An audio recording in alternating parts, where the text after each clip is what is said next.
Long before time had a name, the first... Hey, wait a second, this is the wrong script. In days of old, there lived a dragon, gold and very big. That dragon was very lonely, so it decided to try to create something to be able to satisfy its loneliness. It decided to cause a supernova to allow a galaxy to form. However, in doing so, it had to give up its life, shedding a single tear to make the cracks of a planet become whole, and allow that planet to be born with a core made of a fucking card. Years later, a war between the dimensions would break out, with the sides of Astral and Barian fighting to secure the power of the Numeron Code with whatever power they had from their dimensions.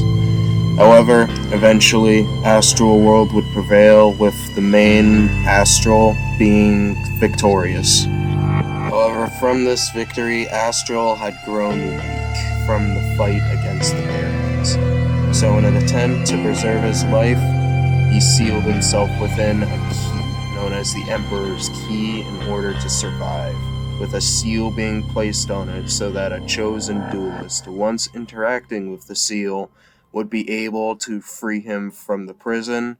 However, in doing so, the power within Astral split apart as he was left alone with amnesia and only a single and most powerful fragment of his power. The first number.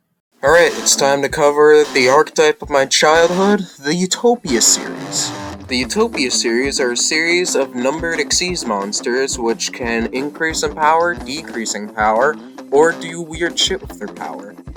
Despite being a bunch of Xyz monsters, they are actually pretty easy to summon, but they have their power most amplified when they're supported by multiple kinds of archetypes. Those supporting archetypes are the Zexal Weapons, or ZW, the Zexal Servants, or ZS, the Gagaga, Gogogo, Dododo, and Zubaba cards, as well as the Rank Up Magic cards, which allow Utopia to either rank up or rank down, depending on what you need to do. Although most of the time it's rank up. You can probably guess the Utopia's main weakness based off of that, and it's mainly that if you want to have access to every single Utopia, you need to run 3 copies of the original Utopia so that you can rank up into whatever you want with any rank up magic spell you get. Or if you are like me and just run 1, you can play Utopia, but then whatever rank up magic you get, you have to adapt to, unless you use Zexal Servant Ascended Sage to add another rank up magic to your hand once you exceed some Utopia. Utopia makes up for this by just being able to do a lot of things depending on what you rank it up into.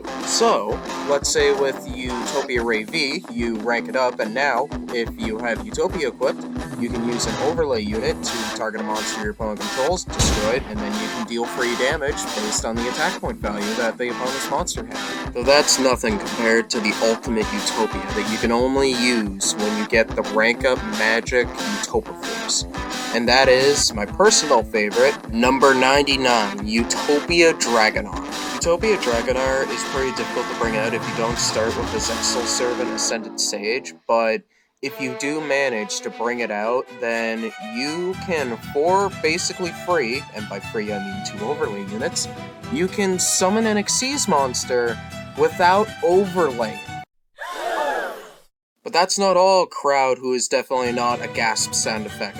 You can also give it an overlay unit because of Hyper Rank Up Magic Utopia Force, because when the monster you summons another Xyz monster with its effect, you can equip Hyper Rank Up Magic Utopia Force as an overlay unit to it. I will admit, giving a monster an overlay unit isn't really that impressive most of the time because, yeah, they just get 1, but they won't get another one because it was summoned without 2 monsters.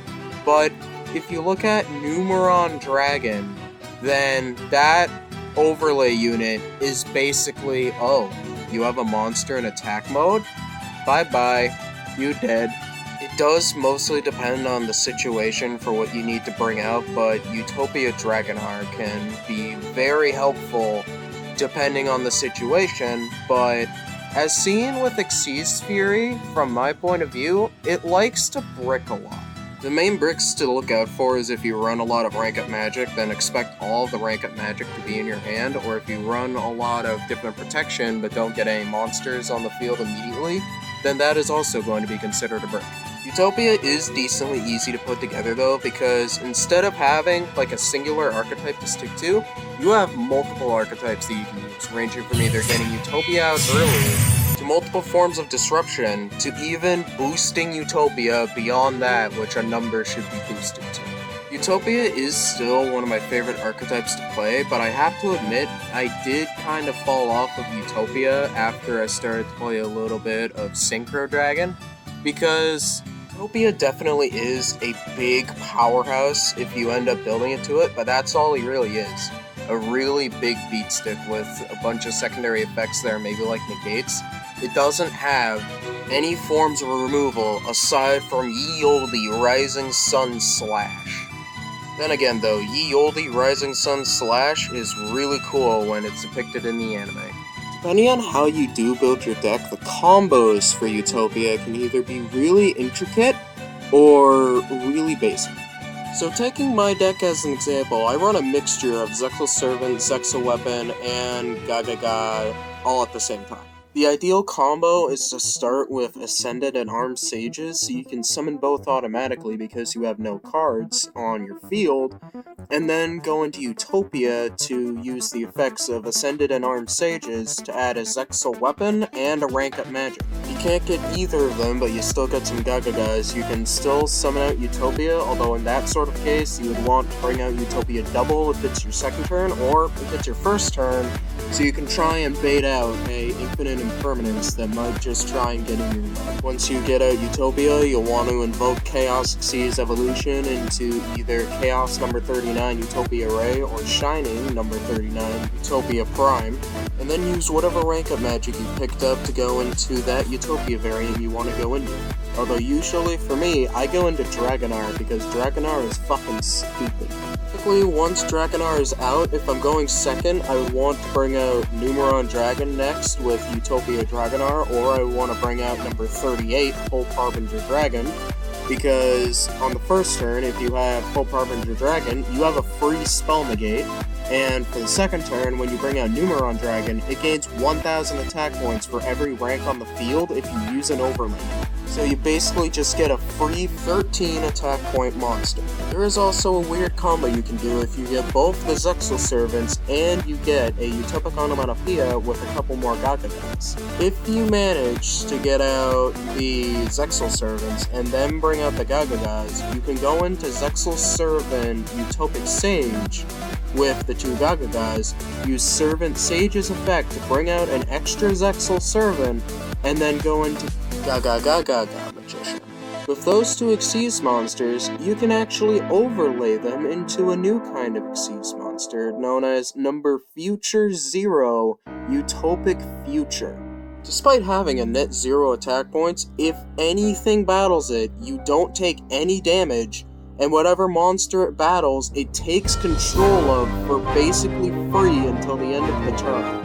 It also goes even further because you can rank up Future number 0 again into Utopic Draco Future, so now you have a free negate that can't be destroyed at all. Utopic Future is basically just that card you'd want to run in every single Xyz deck, so that whenever you want to, you can steal an opponent's monster as well as get a free negate. But generally, that is how you would Utopia. And now that Utopia is finished, it's going to be time to look at Blue Eyes' quintillionth cousin.